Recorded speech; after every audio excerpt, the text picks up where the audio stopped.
Getting ready to kick off week 4 tonight with an AFC North battle in Pittsburgh. Also, happy October, a great month for all of us sports fans. Thank you for hanging with us here on First Take. Skip Bayless, Stephen A. Smith, what up? McCarram, all here in the house. Hey. We got the great pumpkin with us today, right? I like it. I like it. I do. I seriously do. I know you ain't talking with other sisters. That's for October. I know, I like it. Y'all want to hate on me this I'm not hating. We're not. I like it. All right. We're not. You look very cute in orange. All right, but Miss Skip, Connecticut. that suit really is on point. Oh, thank you. I like that. Oh, well, you don't have to say that. Please. Please. Oh, my Lord. Piling on. Kissing up. Are you kidding me? Oh, please. Please, you got to be crazy. Get some apple cider. Let's go. Let's go. Haunted house. It's gonna be one of those days. Coming up, we the got to Blue get Jays. serious. Yes. Right. Game face clinched the AL East last night, forcing Stephen A's Yanks, I really am piling on, to fight for the wild card spot. How worried is our Mr. Yankee? Plus, LeBron says there'll be no love lost on the Cavs this season. We'll explain that later in the program. But first, it's Thursday, so you all know what that means. Football. AFC North rivals face off in Pittsburgh. We know they'll both be fired up for this one. The winless Ravens take on the 2-1 Steelers. Now, with Ben Roethlisberger out 4 to 6 weeks with a knee injury, Michael Vick will get the nod for the Steelers, who last year ranked last in total QBR, completion percentage, and yards per attempt.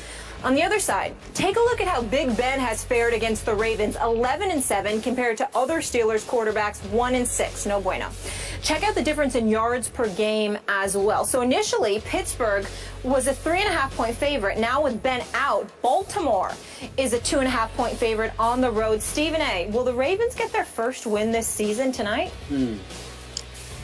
Molly, a.k.a. Miss Connecticut. Skip Bayless. Skip Bayless. Yeah, a.k.a. hater. Yeah. I'm glad you know it. Glad you said it. Let me say this to you. Seriously speaking, the Ravens are in a desperate situation. They are. They have absolutely got to win this game, or in my estimation, this season is over. Yep. I believe the Ravens will lose this game. I think the Pittsburgh Steelers are going to win this game. When I think about the Ravens, Skip Bayless, there are two things that really jump out at me. Where is Justin Forsett? He has not been running the football effectively at all after having a breakout season last year in the aftermath of the whole Ray Rice fiasco. I don't know if he's feeling himself or the offensive line isn't protecting him, but they must be doing something right because Joe Flacco is passing the football relatively well. I think that when you look at the problems in Baltimore's offense, it's twofold. One is that they don't seem to have any kind of a running game whatsoever. And two is because Steve Smith Sr. seems to be the only individual that they can throw the football to. So the absence of weapons at the receiver spot combined with the absence of a running game has really neutralized them to some degree. Didn't stop them from putting up 30 on the Oakland Raiders, of course.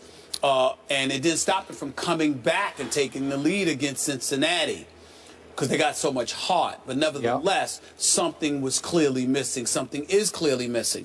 And then when I remember also, the other thing that we get just on the offensive side of the ball, on the defensive side of the ball, once upon a time, we were raving about the Ravens secondary, okay?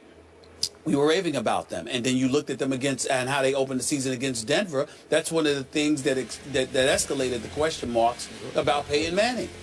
And yet you see these guys, the past 2 weeks, they've given up 723 yards passing and 6 touchdown passes. It's the last 2 weeks. Now, they're going against a Pittsburgh Steelers offense without Big Ben Roethlisberger, with a Michael Vick, who is no Big Ben Roethlisberger. We do understand that. But they do have Le'Veon Bell back. They still have D'Angelo Williams, who filled in admirably in Le'Veon Bell's absence over the first 2 games due to the substance abuse violation. Then we also take into account the fact that you still have Antonio Brown. You still have Marcus Wheaton. You still have a Heath Shuler, okay? So all of those requisite weapons that you have at your disposal, the only thing that gives me cause other than Big Ben being out is that Pouncey is out as well, so protection may be an issue for the Pittsburgh Steelers. But then I remember that Terrell Suggs got injured, and he's out for the year. And McPhee got moved away, and he left for Chicago. So the combination of those 2 premier pass rushers for the Ravens, who are no longer in the lineup, combining that with the Ravens' secondary issues because guys like A.J. Green seem to do what they want, when they want it, how they want it. I think it's a lot for the Ravens to overcome. If this game were in Baltimore, I would say that the Ravens would have the edge, despite everything that I said, because the adrenaline and the momentum from that home crowd, combined with Michael Vick being on the road, I think would be too much for them to overcome. But because it's in Pittsburgh, I'm going to pick just as much heart as it is head, and I'm going to roll with the Steelers to win tonight's game. I think it'll be close, like 20-19 until until the fourth quarter arrives, and then I think the Steelers will pull away and they'll win something along the lines of 32-19. 32. I'm writing that down. 32-19. I cannot disagree with one point that you made, except for your conclusion. I'm going to go with the Ravens tonight, but I think you'll be able to appreciate how my emotions are mixed by the two quarterbacks. Sure. Michael Vick is one of the great redemption stories in the history of professional sports. Without question. I don't want to walk back through all of it. You know, obviously, I'm a dog lover. I don't forget, but I definitely have forgiven Michael Vick. And I throw that out there just because what he has done to rehabilitate not only his image, but just his whole being, the way he carries himself, which I find 100% authentic and genuine, is it is up there with some of the greatest things I've seen off the field in all my time covering sports. So I have become, and I know the dog lovers are going to say, how can you say this? But I've become a Michael Vick fan. That would be because he's become a good man. He has become a good man. And I get that. My heart tells me his heart is in the right place. Even about dogs, it's in the right place. And I also believe in Mike Tomlin because I believe agree. Mike Tomlin wouldn't bring him on unless he was a good man. All right. He is now facing a quarterback I have often criticized on this show. I have called Joe Flacco many times Joe Fluco on this show because when you least expect it, talk about QBRs, he'll throw you one of those 0.3 QBRs. When you least expect it, he can be Fluco. But I keep looking at his numbers at this stadium, and he is 4-6 against Pittsburgh at Pittsburgh. That's a really good bottom line, that you've beaten this team 4 times, at your arch rival, 4 times in its stadium in Pittsburgh, Pennsylvania, including last year's first round of the playoffs, which led on to the New England game, which became very controversial. But remember, Flacco was great against Pittsburgh last year in the playoffs. So the last time Pittsburgh saw him at Pittsburgh, he lit him up. I think he's going to do it again tonight. I think he just has Pittsburgh's number at Pittsburgh. And here's my issue. Even though I root for Michael Vick, as you well know, last year for quarterbacks who had 100 or more attempts, he had the worst QBR, scale of 0 to 100, in all of pro football. Last year, his completion percentage for the Jets was the worst in pro football. His completion percentage has declined over the last 3 seasons, down, down, down. And now I'm back to your point that you have driven home to me.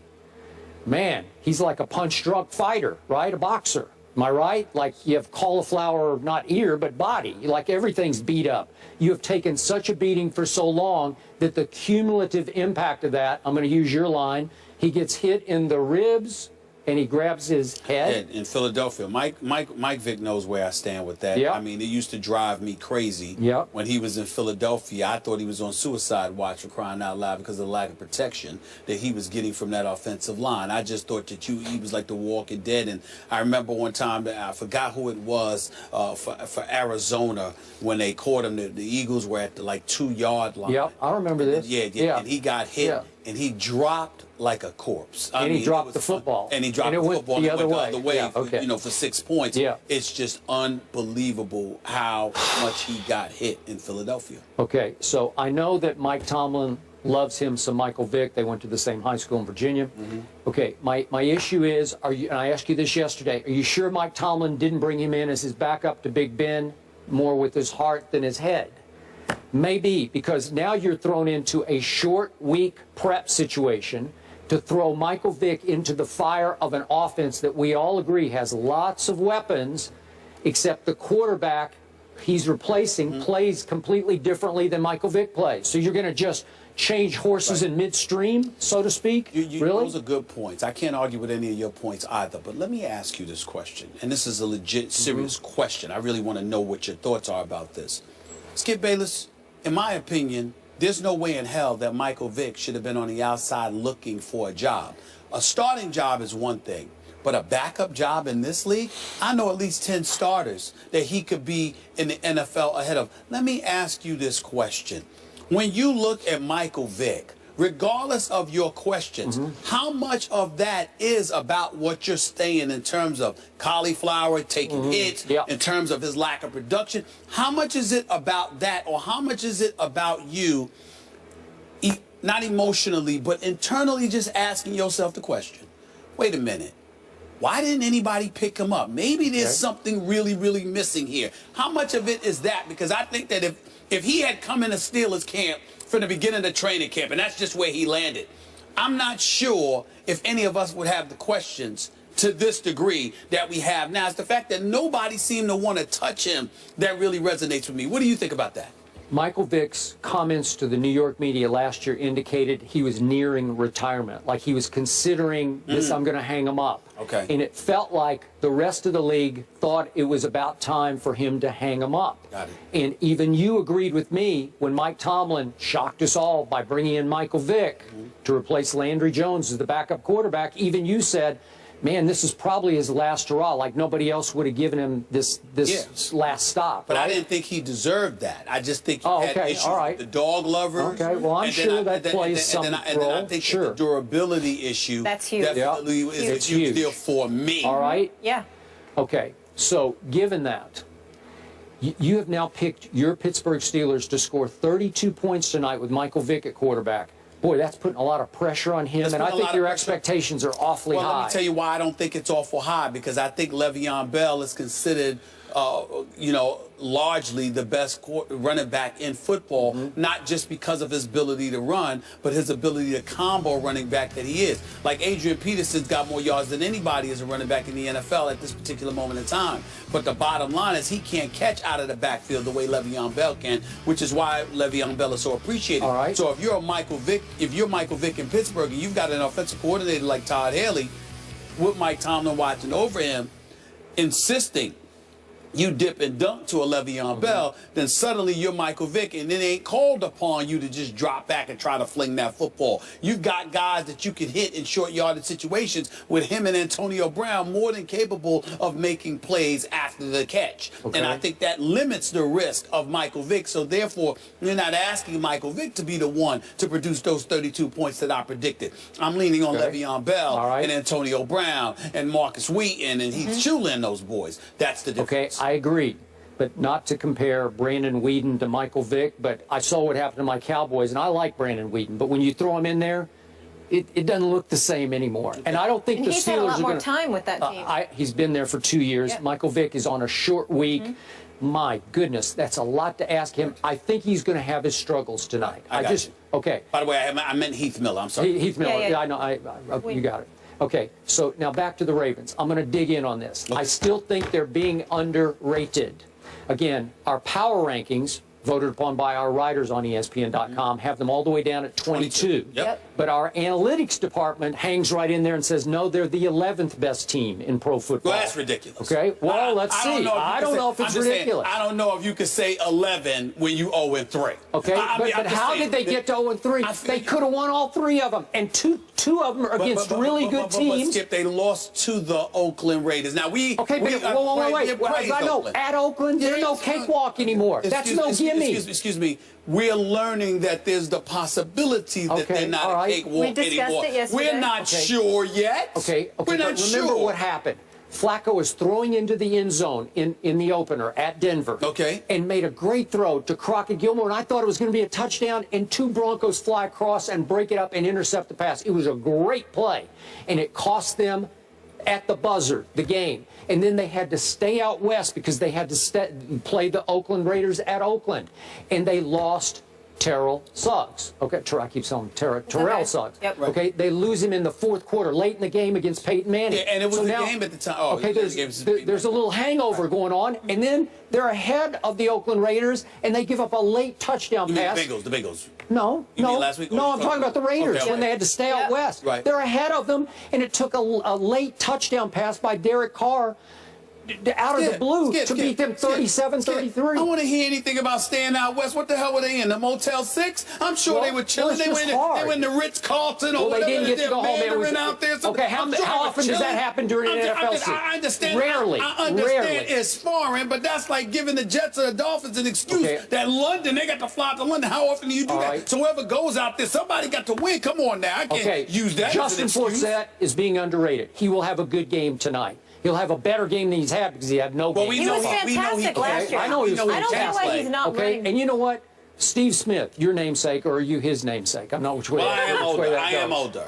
You're Okay. older. But speaking of getting older, the older he gets to me, the better he gets. You I'm lit it up serious. the other night. I mean, he's Steve Smith Senior. We keep emphasizing senior. It's going to be a good matchup you know between him and Mike Mitchell. It's gonna be he's still playing like he's a junior to me. Listen, Am I right? I have him on both my fantasy teams. I know that you guys aren't explains it. into That's that, all. but I believe Yeah, of course. That makes a world of difference. That's all that matters. Be quiet. So this show is over because Molly's got it on his Exactly. You guys are missing out on We should life. just stop Fantasy talking. is It's fun. over. Yeah. Unbelievable. Okay. Now America believes in Steve Smith. All right. So bottom line, They always did. I'm going to go. I don't think Michael Vick can score more than, I'm going to throw this out, 23 points. And I got Flacco scoring 25. Just an odd little score, but 25-23 Flacco over Vick. That's what I'm boiling it down. 32-19. All right, you got it. Let's roll. All right, moving on.